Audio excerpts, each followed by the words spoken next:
Hi ಎಲ್ಲರಿಗೂ ನಮಸ್ಕಾರ. Welcome back to my YouTube channel. ಎಲ್ಲರೂ ಹೇಗಿದ್ದೀರಾ? ನಾನಂತೂ ಚೆನ್ನಾಗಿದ್ದೀನಿ.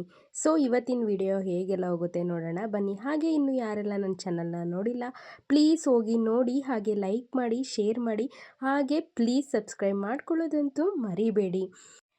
ದಿನ ಹೇಗೆ ಸ್ಟಾರ್ಟ್ ಆಯಿತು ಅಂತಂದರೆ ಬೆಳಗ್ಗೆನೇ ಮೀಟಿಂಗ್ ಜೊತೆಗೆ ಸ್ಟಾರ್ಟ್ ಆಯಿತು. ನಮ್ಮದು ಕಾಫಿ ಮೀಟಿಂಗ್ ಆಗಿ ತುಂಬ ದಿನಗಳೇ ಆಗೋಗಿದ್ದು. ಹಾಲು ಹಾಕ್ದವನು ಅಣ್ಣ ಹಾಗೇ ಬಂದ. ದೊಡ್ಡಮ್ಮನೂ ಕೂಡ ಹೂವು ಎತ್ಕೊಂಡು ಹೋಗೋದಕ್ಕೆ ಅಂತ ನಮ್ಮನೆ ಹತ್ರನೇ ಬಂದರು. ಸೊ ಎಲ್ಲರೂ ಒಟ್ಟಿಗೆ ಕೂಡಿದ್ಮೇಲೆ ನಮ್ಮ ಮನೆಯಲ್ಲಿ ಕಾಫಿ ಮೀಟಿಂಗ್ ಆಗಲೇಬೇಕು. ಮೀಟಿಂಗಲ್ಲಿ ಏನು ಡಿಸೈಡ್ ಆಯಿತು ಅಂತ ಅಂದರೆ, ತಿಂಡಿ ನಾನೇ ಮಾಡ್ತೀನಿ, ಸಾಂಬಾರು ಮಾಡು ನೀನು ಅಂತ ಅಂದರು ದೊಡ್ಡಮ್ಮ. ಸರಿ ಆಯಿತು, ಓಕೆ, ನಾನು ಸಾಂಬಾರು ಮಾಡಿಕೊಡ್ತೀನಿ ಮಧ್ಯಾಹ್ನ, ನೀನು ಇವಾಗ ತಿಂಡಿ ಮಾಡು ಅಂತ ಹೇಳಿ ನಾನು ಹೋದೆ. ಅಷ್ಟೊತ್ತಿಗೆ ಅಷ್ಟು ಬೇಗ ನಾವು ಹೋಗೋ ವರ್ಷದಲ್ಲಿ ನಮ್ಮಮ್ಮ ಬಿಸಿ ರೊಟ್ಟಿನ ತೆಗೆದು ಹಂಚಿನ ಮೇಲಿಂದ ಸೀದಾ ತಟ್ಟೆಗೆ ಹಾಕಿದ್ರು. ಆ ರೊಟ್ಟಿಗೂ ಆ ಘಮಕ್ಕೂ, ಅದರಲ್ಲಂತೂ ಮೆಣಸಿನ್ಕಾಯಿಂದು ಖಾರ ಮಾಡಿದರು. ಅದ್ರ ಜೊತೆಗೆ ಸ್ವಲ್ಪ ತುಪ್ಪ, ಇನ್ನೇನು ಬೇಕು ಹೇಳಿ. ಬಿಸಿ ಬಿಸಿ ರೊಟ್ಟಿ ಕೌಲಿ ಮೇಲಿಂದ ಆ ತಟ್ಟೆಗೆ ಬಿತ್ತು ಅಂದರೆ ಮುಗೀತು. ಅಕ್ಕಿ ರೊಟ್ಟಿ, ಖಾರ, ತುಪ್ಪ, ಹುಣ್ಸೆಹಣ್ಣು, ಅವನು ಮೊಸರು, ಖಾರ, ಹುಣ್ಸೆಹಣ್ಣು. ಬೆಳಗ್ಗೆ ಇಂಥ ರೊಟ್ಟಿ, ಇಂಥ ಖಾರ ಸಿಕ್ಬಿಟ್ರೆ ನಮ್ಮ ದೊಡ್ಡಮ್ಮ ರೊಟ್ಟಿ ಹಾಕೋದ್ರಲ್ಲಿ ಫೇಮಸ್.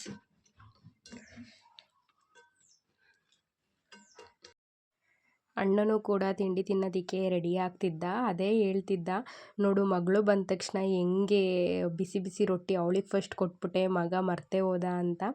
ಹಾಗೇನೆ ಏನೂ ಮಾಡೋಂಗಿಲ್ಲ. ಸೊ ಇಬ್ಬರು ಕೂತ್ಕೊಂಡು ಮಾತಾಡಿಕೊಂಡು ತಿಂಡಿ ತಿಂದ್ವಿ. ತಿಂಡಿನ ಮುಗಿಸಿ ಮನೆಗೆ ಬಂದು ಮೇವೆಲ್ಲ ಕುಯ್ದೆ. ಕರೆಂಟ್ ಇಲ್ಲ ಅಂತ ಕಾಯ್ತಾ ಇದ್ದೆ. ಹೆಂಗೋ ಕರೆಂಟ್ ಬಂತು, ಮೇವು ಹಾಕಬೇಕು. ನಮ್ಮನೆವು ನೋಡ್ತಾ ಇದ್ದೇವೆ. ಕೆಂದಿ, ಐ ಪುಣ್ಯಮ್ಮ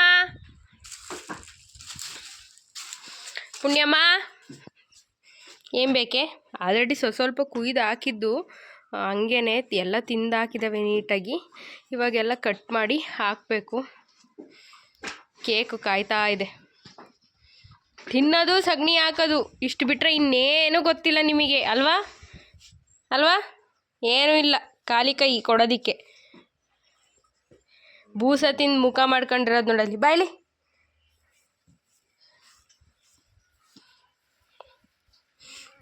ಇವಾಗ ಮೇವು ಕಟ್ ಮಾಡಬೇಕು, ಬನ್ನಿ.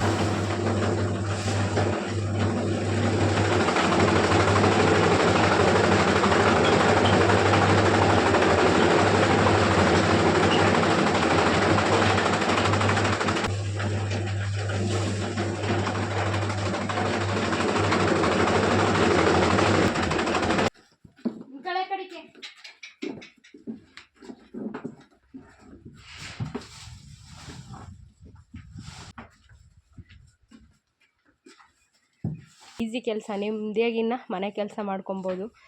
ಸ್ಕೂಲ್ ಮೇಂಟೈನ್ ಮಾಡೋದೆಲ್ಲ ಕಷ್ಟ ಏನಿಲ್ಲ. ಮೇಯ್ನ್ ನೀರೊಂದು ಮೇವೊಂದು ಇರಬೇಕು. ನೀರಿರಬೇಕು ಮೇಯ್ನು. ನೀರಿಲ್ಲ ಅಂದರೆ ಏನೂ ಮಾಡೋಕ್ಕಾಗಲ್ಲ. ಒಂದು ಹಸು ಅಲ್ಲ, ಒಂದು ಕುರಿಮರಿ ಸಾಕೋದು ಕಷ್ಟ ಇದೆ ನೀರಿಲ್ಲ ಅಂತಂದರೆ. ನೀರಿದ್ಬಿಟ್ರೆ ನೆಮ್ಮದಿ ಜೀವನ. ಹಸುಗಳ ಮುಂದೆ ಏನೂ ಅಲ್ಲ ಅಂತ ಹಾಗೆ ಸಿಂಪಲ್ಲಾಗಿ ರೆಡಿಯಾಗಿ ನಾನು ದೊಡ್ಡಮ್ಮ ಹೊರ್ಗಡೆ ಹೊರಟ್ವಿ. ಅಂದರೆ ಅಕ್ಕನ ಊರಿಗೆ ಹೋಗ್ಬೇಕಾಗಿತ್ತು. ಆಗ ನಾನು ನಮ್ಮ ದೊಡ್ಡಮ್ಮನು ಹೋಗ್ತಾ ಇದ್ದೀವಿ ಹಬ್ಬಕ್ಕೆ. ದೊಡ್ಡಮ್ಮನು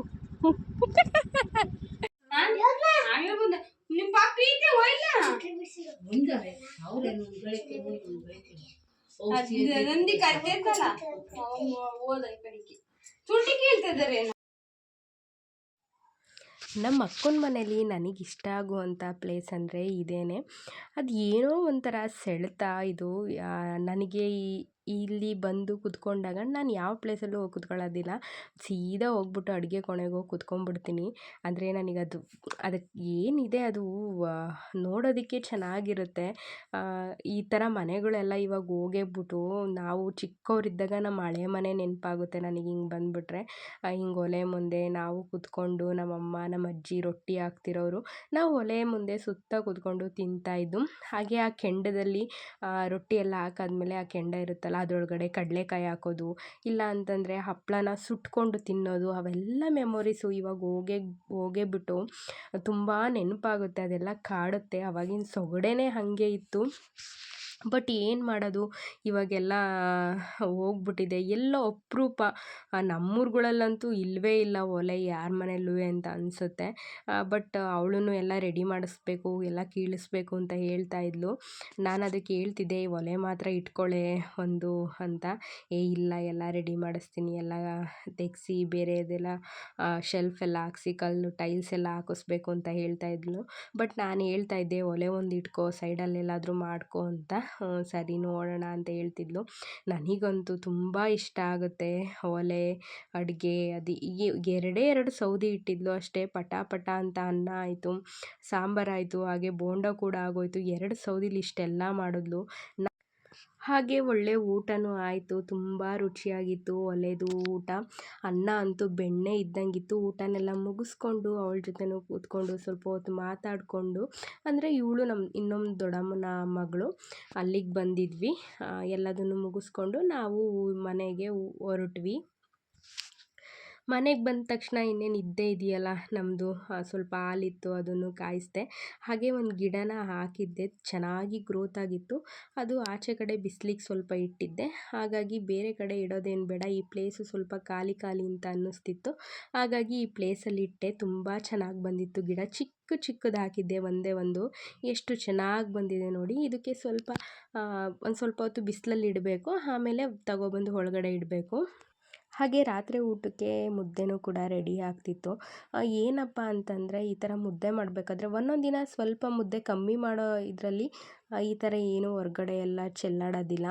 ಬಟ್ ಸ್ವಲ್ಪ ಜಾಸ್ತಿ ಏನಾದರೂ ಬೇಕು, ಇವಾಗ ಒಬ್ರು ಯಾರಾದ್ರು ಎಕ್ಸ್ಟ್ರಾ ಇದ್ದಾರೆ ಅಂತ ಅಂದಾಗ ಮುದ್ದೆ ಮಾಡಬೇಕಾದ್ರೆ ಈ ಥರ ಆಗೋಗ್ಬಿಡುತ್ತೆ. ಎಷ್ಟು ನೀಟಾಗೆಲ್ಲ ಒರೆಸಿ ನೀಟಾಗಿ ಕ್ಲೀನ್ ಮಾಡ್ಕೊಂಡು ಇಟ್ಕೊಂಡಿರ್ತೀವಿ, ಅಂಥ ಟೈಮಲ್ಲೇ ಹಿಂಗಾಗ್ಬಿಡುತ್ತೆ.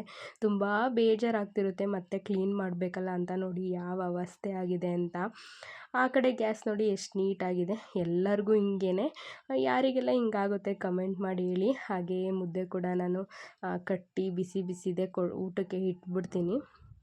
ಮುದ್ದೆ ತಣ್ಣಗಾದ್ಮೇಲೆ ಊಟ ಮಾಡೋದಕ್ಕೆ ಆಗೋದಿಲ್ಲ. ಎಲ್ಲರಿಗೂ ಊಟನ ಬಡಿಸಾದ್ಮೇಲೆ ಕ್ಲೀನಿಂಗ್ ಕೆಲಸ ಇದ್ದೇ ಇರುತ್ತೆ. ಅದಕ್ಕೆ ಫಸ್ಟೇ ಬಿಸಿ ಬಿಸಿ ಮುದ್ದೆ ಊಟ ಮಾಡ್ಕೊಬಿಡೋಣ, ಆಮೇಲೆಲ್ಲ ಕ್ಲೀನ್ ಮಾಡ್ಕೊಂಡ್ರಾಗುತ್ತೆ ಅಂತ. ಸಾಂಬಾರಂತೂ ಇವತ್ತು ತುಂಬ ಚೆನ್ನಾಗಿತ್ತು. ಮರಳಿಕೆ ಕಾಳು, ಹುರುಳಿಕಾಳಿಗೆ ಸ್ವಲ್ಪ ಆಲೂಗಡ್ಡೆ, ಹಾಗೆ ತೊಂಡೆಕಾಯಿ ಬಿಟ್ಟಿದ್ದು ಗಿಡದಲ್ಲಿ, ಅವನ್ನೆಲ್ಲ ಹಾಕಿ ಮಾಡಿದ್ದೆ. ಹಾಗೆ ಎಲ್ಲ ಕ್ಲೀನ್ ಮಾಡಿ ಮಲ್ಕೊಬಿಟ್ರೆ ಒಂಥರ ಸಮಾಧಾನ. ಬೆಳಿಗ್ಗೆ ಎದ್ದು ಯಾವ ಕೆಲಸನೂ ಇರಲ್ಲ. ಕಿಚನಿಗೆ ಬಂದರೆ ಏನೋ ಒಂಥರ ಫೀಲ್ ಬೇರೆಯೇ ಇರುತ್ತೆ. ಅದೇ ಎಲ್ಲ ಕಿಚನಲ್ಲಿ ಸಿಂಕಲ್ಲಿ ಪಾತ್ರೆ, ಗ್ಯಾಸ್ ಎಲ್ಲ ಗಲೀಜಾಗಿತ್ತು ಅಂತಂದರೂ ಬೆಳಗ್ಗೆಗೆ ಸಿಟ್ಟೆಲ್ಲ ಬರ್ತಿರುತ್ತೆ. ಮನೇಲಿ ಇದ್ದವ್ರ ಮೇಲೆಲ್ಲ ಕೂಗಾಡಬೇಕು ಅಂತ ಅನ್ನಿಸ್ತಿರುತ್ತೆ. ನಿಮಗೂ ಹಾಗೆ ಆಗುತ್ತೆ ಅಂತ ಅಂದ್ಕೊಂಡಿದ್ದೀನಿ. ಎಲ್ಲ ಹೆಣ್ಮಕ್ಳಿಗೂ ಅಷ್ಟೇ. ಮನೆ ಚೆನ್ನಾಗಿದ್ದರೆ ಮನಸ್ಸು ಚೆನ್ನಾಗಿರುತ್ತೆ, ಇಲ್ಲ ಅಂತಂದರೆ ಎಲ್ಲರ ಜೊತೆನೂ ಜಗಳ ಗ್ಯಾರಂಟಿ. ಸೊ ಇವತ್ತಿನ ದಿನ ಹೀಗಿತ್ತು. ವಿಡಿಯೋ ಇಷ್ಟ ಆದರೆ ಪ್ಲೀಸ್ ಲೈಕ್ ಮಾಡಿ. ಇಲ್ಲಿಗೆ ವಿಡಿಯೋನ ಎಂಡ್ ಮಾಡ್ತಾಯಿದ್ದೀನಿ. Bye friends, good night.